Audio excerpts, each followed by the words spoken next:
Hi, Larry. Hey, Graham. Hi, my name is Graham Resnick. I'm a filmmaker, writer, director, sound designer, and I started working with Larry Fessenden about 10, 15 years ago through my friend Ty West, who I grew up with, and have done a lot of sound design with on his films. And he was producing Ty's films at the time, and Ty introduced me to Larry. Larry produced my first feature, and we've written together on several projects. My name is Larry Fessenden. I'm a filmmaker. I run Glass Eye Pix, which is an independent production company out of New York. We make indie movies, a lot of scary movies as well.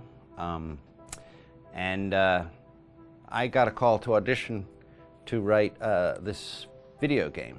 And I called my pal Graham Resnick because Graham is a gamer. And while I thought I could offer something to the idea of writing this multi-branching story, I knew that I would want Graham's expertise as a lover of gameplay, since I guess games were started. So and just as a lover. And as a lover, yes.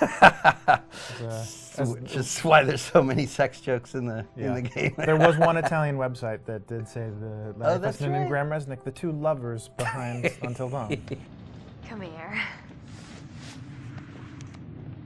Maybe I know how to handle you too. I am definitely ready to be handled. So I wanted Graham by my side. Yeah, and we got the gig, and it's been an amazing ride. Oh, hell yeah. Oh my god, she's taking her shirt off. What? Oh my god. Matt? What are you doing here?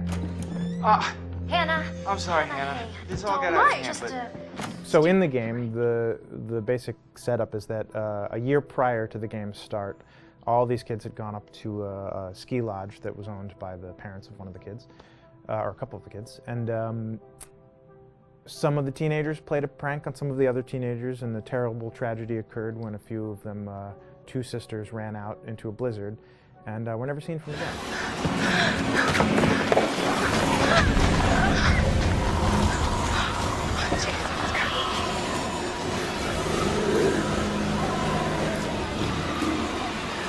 So now, a year later, this is kind of torn apart, this group of friends. They've gone through some trials and tribulations in the past year. The brother of the two girls has had a lot of psychological issues, and to kind of help him cope and help them all get over it, they all returned to the lodge a year later, back up on the mountain.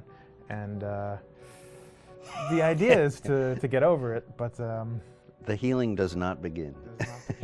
Yeah, and these kids are all trying to find themselves. They've been through a trauma, but in general, they're just teenagers trying to figure out who they are. So they're all kind of falling into the patterns, the stereotypes, the characters they see on TV and in the movies. I think we were very interested in taking genre tropes and kind of making them sort of refresh them.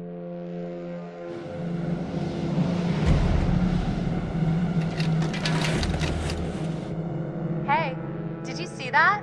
Dad said it'd just be us this weekend. We're familiar with how slasher movies work.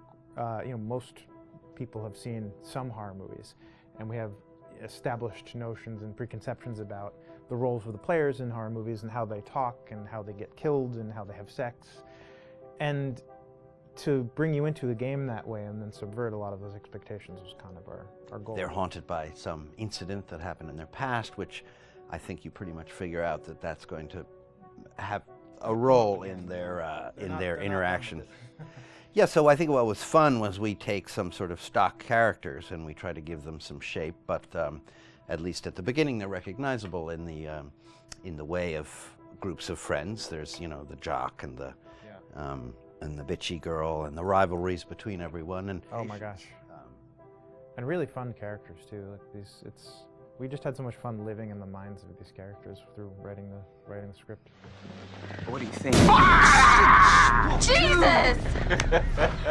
It was fun. I think we were looking to get that kind of banter that you see both in movies, but also that you absolutely have with friends, and sort of those inside jokes.